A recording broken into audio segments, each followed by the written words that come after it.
श्री गणेशाय नमः. लंका ही सुरुवातीला कुबेराच्या मालकीची होती. मात्र रावणाने त्याचा पराभव केला आणि कुबेराच्या अद्भुत पुष्पक विमानासह त्याची सर्व मालमत्ता बळकावून त्याला शहराबाहेर हाकलून दिले.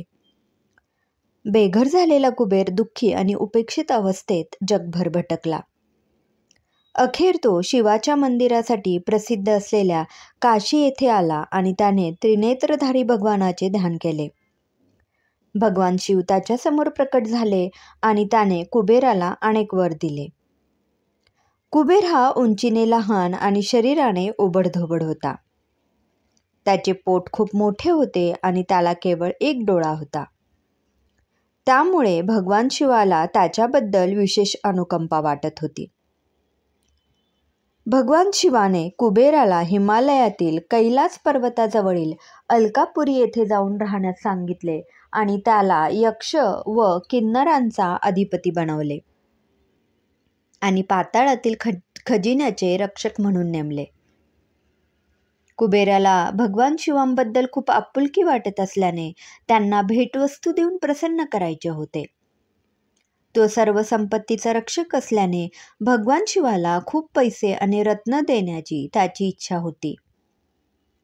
सर्व जगांचा महान देव असलेल्या भगवान शिवाला केवळ संपत्तीने प्रसन्न करता येऊ शकते असा विचार करणाऱ्या कुबेराच्या अफाट अहंकाराचे भगवान शिवांना हसू आले. कुबेराने खूपच आग्रह केला तेव्हा कुबेराला खरंच काहीतरी करायची इच्छा असल्यास त्याने आपला मुलगा गणेशाला भोजन द्यावे, कारण कैलास पर्वतात मिळणाऱ्या भोजनावर गणेश कधीच समाधानी नसतो असे भगवानांनी सांगितले. हे खूप सोपे काम आहे असा विचार करून कुबेराने संमती दिली. दुसऱ्या दिवशी गणेश अलकापुरीत गेला.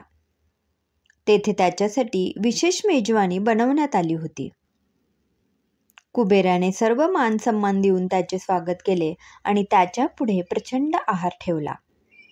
ज्याची कल्पनाच करता येऊ शकेल असे सर्व प्रकारचे पदार्थ प्रचंड प्रमाणात तेथे तयार करण्यात आले होते.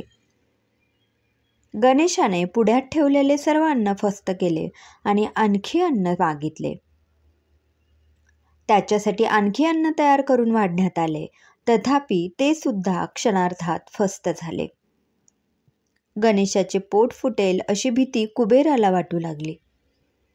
कुबेराच्या मनात काय विचार सुरू आहे हे गणेशाने ओळखले आणि आपल्या पोटावरील नागाकडे निर्देश करून तो म्हणाला, या नागाकडे पहा, माझे पोट फुटणार नाही याची काळजी हा घेईल. त्यामुळे तू त्याविषयी चिंता करू नकोस. माझी भूक अद्याप शमली नसल्याने आणखी अन्न तयार कर. माझी भूक शांत करशील असे वचन तू माझ्या वडिलांना दिले होतेस आणि आता तू आपल्या शब्दांपासून मागे हटत असल्याचे दिसते आहे. कुबेराची सर्व संपत्ती संपेपर्यंत ही मेजवानी सुरू राहिली, तरीही गणेशाची भूक भागू शकली नाही. अखेरीस कुबेराला आपली चूक उमगली आणि त्याने गणेशाचे पाय धरले. आपल्याकडे प्रचंड संपत्ती असून त्या जोरावर आपण देवांसह काहीही खरेदी करू शकतो असा उद्दाम समज बाळगल्याबद्दल त्याने गणेशाची माफी मागितली. गणेश हा लोकांना अहंकारावर नियंत्रण मिळवण्याची शिकवण देण्यासाठी ओळखला जातो. ओम गम गणपते नमः. श्री गणेशाय नमः.